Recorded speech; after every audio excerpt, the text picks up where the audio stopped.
दोस्तों आपका स्वागत है। Welcome back in starting from the scratch channel.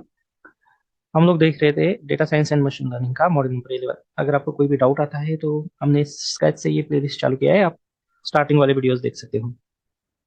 आज हम लोग देखने वाले हैं एक लाइब्रेरी जो कि विजुअलाइजेशन के लिए काम में आती है, उसका नाम है matplotlib. Mat plot basically ये लाइब्रेरी है, और ये लाइब्रेरी क्या काम करती है? कुछ भी प्लॉट आपको अगर ड्रॉ करना है तो वो ड्रॉ करने के लिए वो काम में आती है। तो basically it is useful for the visualisation. Visualisation visualisation किस चीज का? तो data visualisation. Data data visualisation के लिए काम में आती है। दूसरी चीज है कि why data visualisation is required. तो there are two reasons for which data visualisation is required. उसमें का फर्स्ट रीजन हो सकता है कि data visualisation is required for making benchmarks of the data. So making benchmark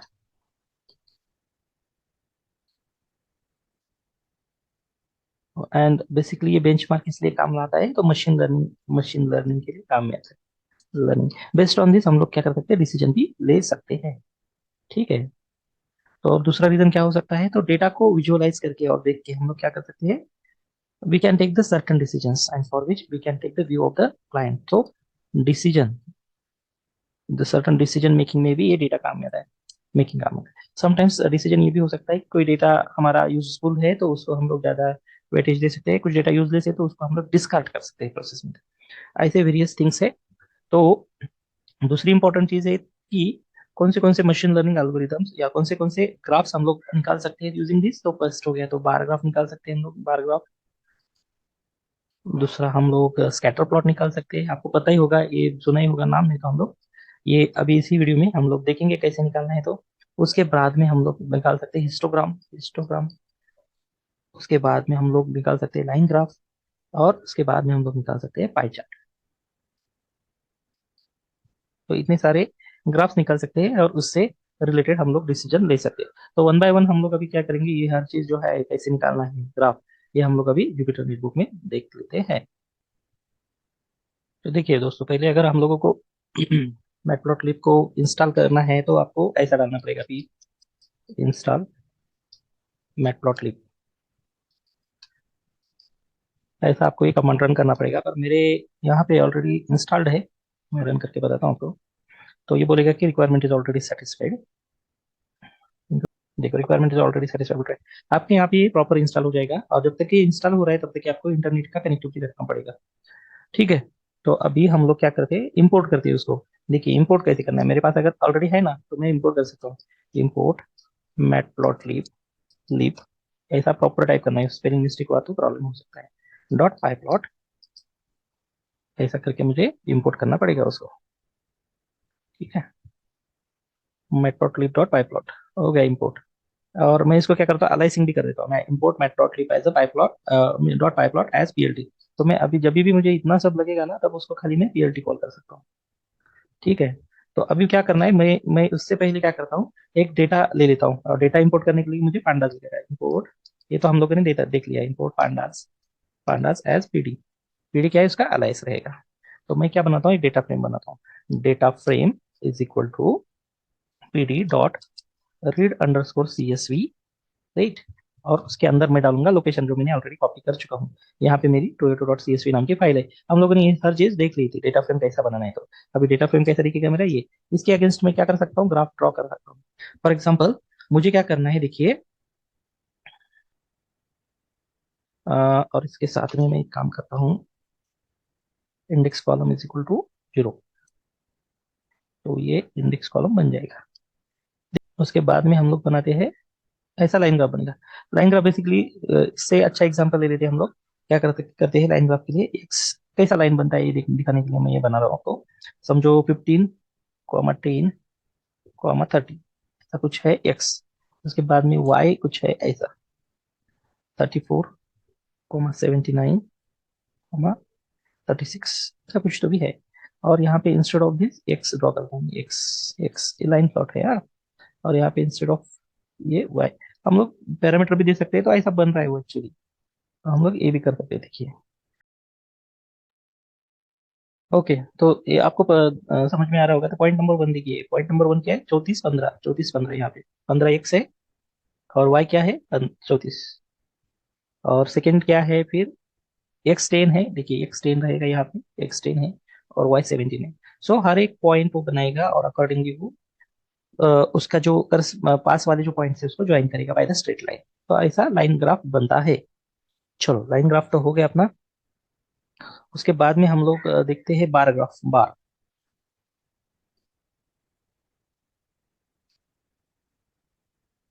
ठीक है, तो बार ग्राफ में क्या करना पड़ेगा आपको, पीएलटी डॉट बार इतना टाइप करना है, और उसके अगेंस्ट आपको डीएफ ऑफ प्राइस लिखता हूं मैं यहाँ। अ, ये सिंगल कोट में रहेगा। ठीक है, तो इसका बार ग्राफ मिलना अब एक्सपेक्टेड है मुझे। Bar missing one required position argument height. Okay, okay, okay, और एक देना पड़ेगा मुझे, डीएफ ऑफ एज। देखिए, एज का और इसका ये बार ग्राफ निकालेगा, एज का और प्राइस का, प्राइस और एज का जो अगेंस्ट रहेगा वो बार ग्राफ बन जाएगा। तो फिर मैं क्या करता हूँ, ऐसा कुछ करता हूँ, एज पहले डाल देता हूँ।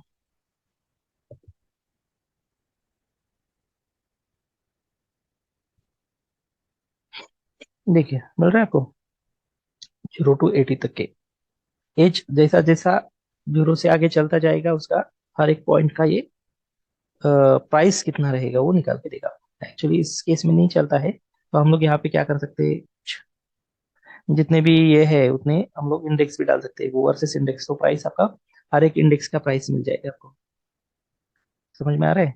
तो इस तरह से हम लोग कर सकते हैं, प्राइस वर्सेस जो भी है इंडेक्स। तो मैक्सिमम एज 80 है ना, इसके हिसाब से उसने वो बना दिया बार ग्राफ। चलिए, आपको बार ग्राफ समझ में आ गया है। उसके बाद में हम लोग देखते हैं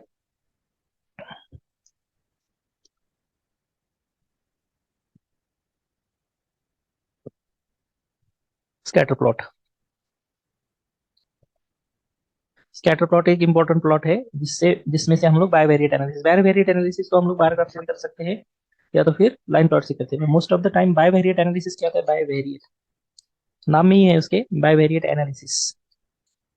देखिए, बायवेरिएट एनालिसिस मतलब, बाय मतलब दो, वेरिएट मतलब वेरिएबल, और उसका एनालिसिस मतलब दो लेने हैं पैरामीटर्स, समझो कोई भी दो इसमें से, और उनका एनालिसिस करना है, एक का दूसरे के साथ रिलेशन कैसा है, उसका एनालिसिस हम कर सकते हैं, उसको बोलते हैं बायवेरिएट एनालिसिस। तो bivariate analysis most of the time using the scatter plot किया जाता है।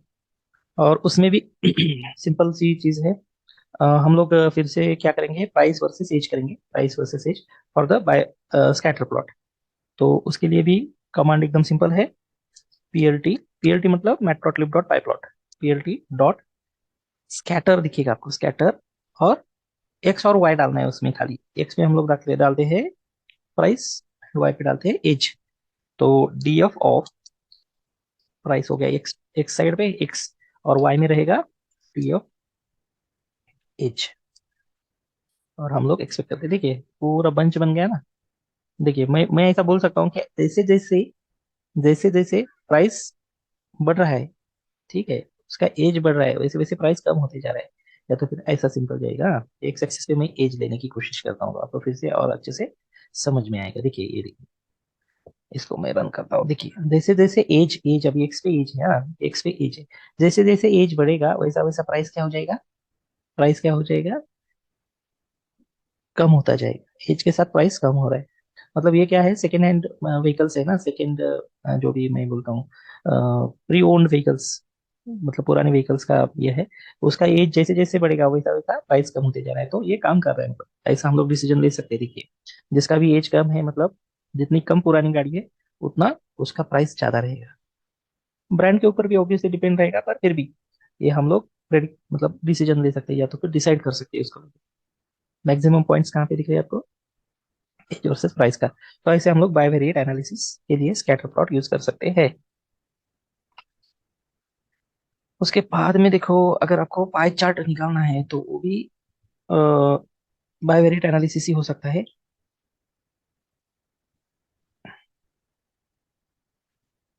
तो हम लोग क्या करते हैं, अभी पाई चार्ट एक निकाल के देखते हैं। तो मैं डेटा ले लेता हूँ ऐसे ही, number of students and batches, ऐसा कुछ हम लोग डिसाइड करते हैं। समझो there are 3 batches. X name, मैं बोलता हूँ पहले तो name, name of the batch क्या रहेगा समझो। या तो मैं इसको नाम दूँ बैच, बैच, बैच समझो रहेगा क्लास 1, क्लास 1। मैं इसको ये कर देता हूँ सिंगल कोड में, क्लास 1 और क्लास 2, क्लास 2 और क्लास 3। 4 का बनाते हैं क्या? 4 का क्लास 4 भी बनाते हैं। और दूसरा क्या रहेगा समझो, स्टूडेंट्स।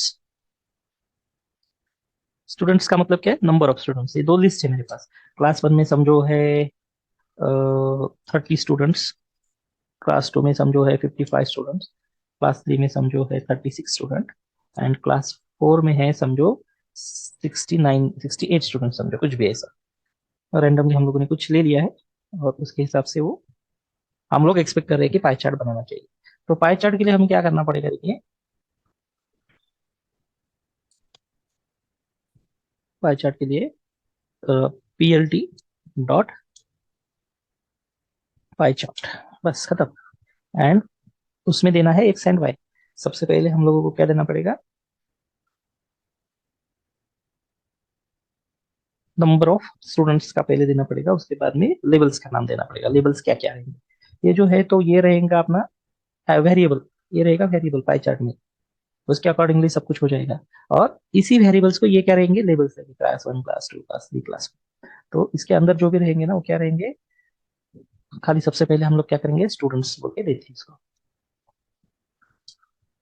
स्टूडेंट दे दिया। उसके बाद में लेबल्स बोल के आपको अगर देखोगे यहाँ पे, तो ये पूरे उसके अंदर के पैरामीटर्स हैं। तो ये यूनिवेरिएट एनालिसिस है दोस्तों, ये बाइवेरिएट एनालिसिस नहीं है बेसिकली, अगर आपको समझ में आ रहा है तो। उसके बाद में जो लेबल्स बोलते हैं, लेबल्स, लेबल्स तो लेबल्स क्या रहेंगे फिर, लेबल्स रहेंगे बैचेस। जो बैचेस के नाम है ना वो रहेंगे लेबल्स उसके लिए। और उसके बाद में हम लोग फिर से एक बार रन करके उसको एडिट करना है क्या, तो देखते हैं कुछ प्रॉब्लम हो गया। अच्छा बैचेस नहीं है, बैच नाम है ना उसका, बैच।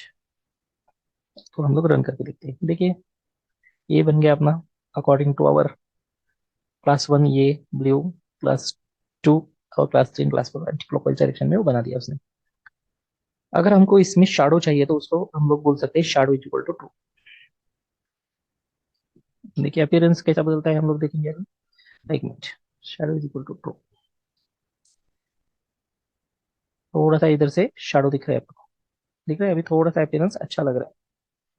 और मुझे एक्सप्लोर, एक्सप्लोर भी मैं कर सकता हूँ इसको। एक मिनट में एक्सप्लोर कैसे करते हैं,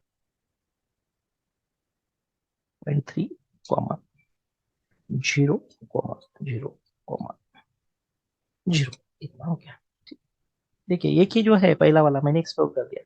अगर हर एक को मुझे एक्सप्लोर करना है तो 0.1, 0.1, ये अच्छा दिखेगा मेरे ख्याल से। 0.1, 0.1, 0.1 कैसा दिख रहा है देखिए।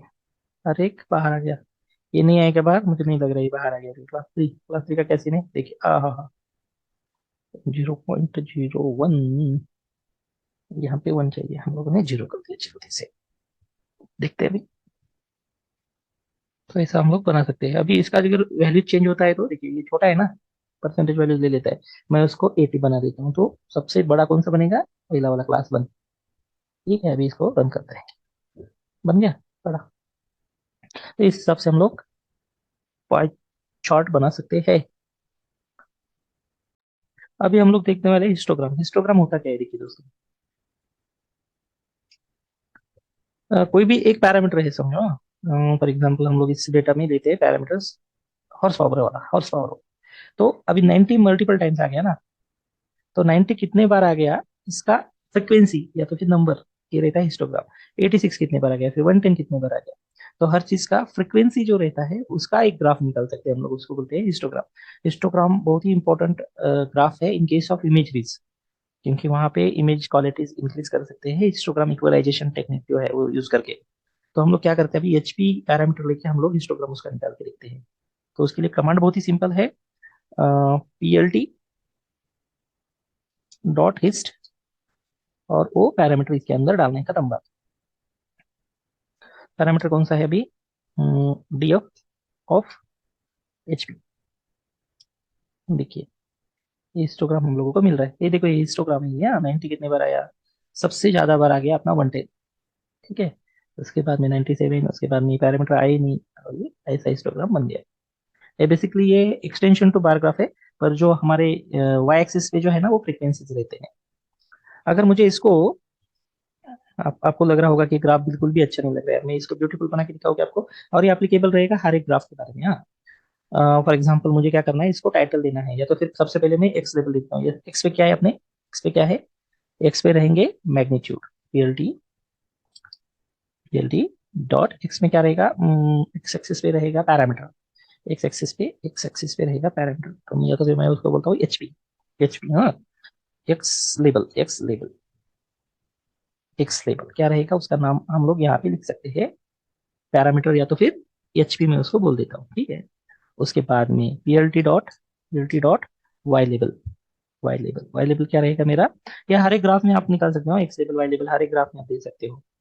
उसमें रहेगा फ्रीक्वेंसी, फ्रीक्वेंसी ऑफ एचपी हम लोगों को दिखाएगा, हम लोग रन करके देखते दिख रहा है, यहाँ पे आ गया एचपी, यहाँ पे आ गई फ्रीक्वेंसी। अभी मैं इस पूरे ग्राफ को देता हूँ title, title PLT dot title, दिख रहा है नीचे टाइटल। चलो टाइटल, टाइटल क्या देने, हिस्टोग्राम ऑफ एचपी, जो भी आपको बोलना है वो बोल सकते हैं। देखो आगे हिस्टोग्राम ऑफ एचपी इधर लिखिए, खत्म। तो ऐसे हम लोग मैटप्लॉटली में वेरियस ग्राफ्स निकाल सकते हैं, जो भी लगेगा वो निकाल सकते हैं। और देखिए बहुत ही सिंपल तरीके से कमांड से आपको अगर पाई चार्ट निकालना है तो खाली पीएलटी डॉट पाई करना है, स्कैटर प्लॉट के लिए स्कैटर, बार ग्राफ के लिए बार, उसके बाद में जो अपना हिस्टोग्राम के लिए खाली हिस्ट इतना ही लिखना है, पीएलटी डॉट हिस्ट, और पूरे सर्विसेज उसके अंदर है। बहुत ही सिंपल है, अगर मैं कुछ मिस कर रहा हूँ तो आप मुझे बता सकते हैं कमेंट्स में, और हम लोग उसको, उसका सोल्यूशन आपको देने की कोशिश करते हैं। जहाँ पे भी आपको कुछ प्रॉब्लम आता है तो आप हमें बता दीजिए, हम उसका सोल्यूशन देने की आपको कोशिश करते हैं। इसके साथ रुकते हैं, थैंक यू फॉर वॉचिंग।